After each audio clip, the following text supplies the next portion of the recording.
नहमदुहु व नसल्ली अला रसूलिल करीम अम्मा बाद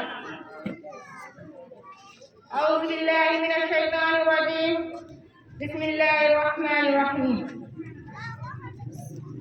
या अय्युहल्लज़ीना आमनू इन जाअकुम फासिकुम बिनबअin फतबय्यनु अन तुसीबू qauman bijahalatin fatusbihu ala ma fa'altum nadimin। सरदारी वकार मुश्फिक असद इकराम हकम साहिबान मोहतरम सामीन और सामियात, मैंने आप लोगों के सामने सूरह हुजरात की आयत पढ़ी है। इस मुनासिबत से मेरी तकरीर का उन्वान है चौखोरी के नुकसानात। मोहतरम सामीन और सामियात, हमारे समाज अखलाकी तौर पर बड़ा खराब हो रहा है। हमारे समाज में तरह तरह की बीमारियां बढ़ती जा रही है। आज की तकरीर में जवान की एक अहम बीमारी का तस्करा मकसूद है, चौखोरी।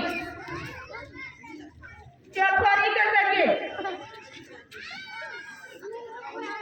चौखोरी झूठ की एक बदतरीन शक्ल है। चौखोरी का मतलब है दो के दरमियान इधर उधर की झूठी बातें करके एक दूसरे को भड़काना और अपने असलों को कायम करना। चौखोरी की वजह से बहुत सारे घराने बर्बाद हो गए, बर्बाद हो रहा है और आइंदा भी बर्बाद होता रहेगा। जबान की सही इस्तेमाल से इंसान बुलंदियों तक चला जाता है, दूसरों के दिलों पर राज करता है, लोग लाखों लाख लेते हैं। जबान की गलत इस्तेमाल से लोग लाखों लाख लेते हैं। जबान की एक बीमारी चौखोरी है। चौखोरी हमारे समाज में मियां बीवी के दरमियान, कारोबार में दो पार्टनर के दरमियान, दो दोस्तों के दरमियान, दो कबीलों के दरमियान, दो मुल्कों के दरमियान जुदाई कराई जाती है। करने वालों को दुनिया में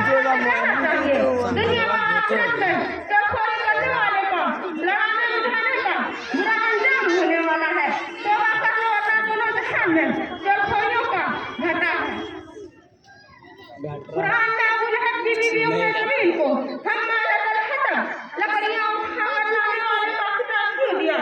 इसलिए कि लकड़ियां पीसने वाला लकड़ियां चिन चिन कर लाता है और जलाने के तौर पर घूम घूम कर बाजारों में बेचते हैं।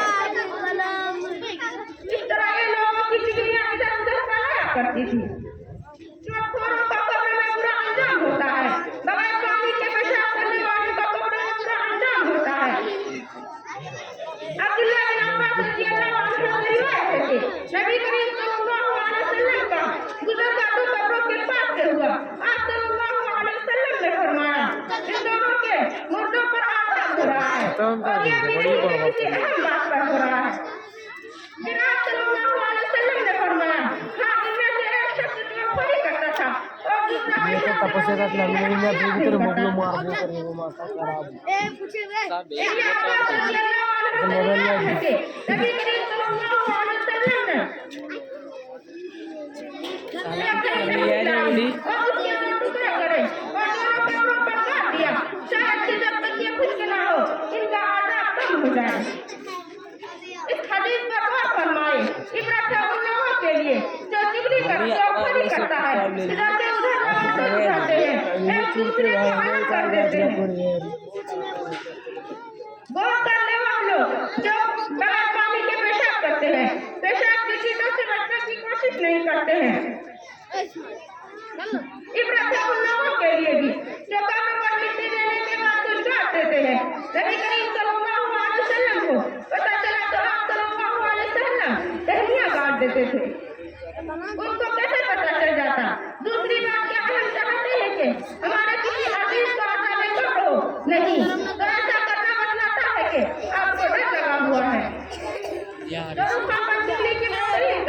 इसका मतलब है कोई शख्स किसी का दोस्त बनकर एक की बात दूसरे तक पहुंचाना और दोनों के ताल्लुकात को खराब करे और एक दूसरे को बदगुमान करे।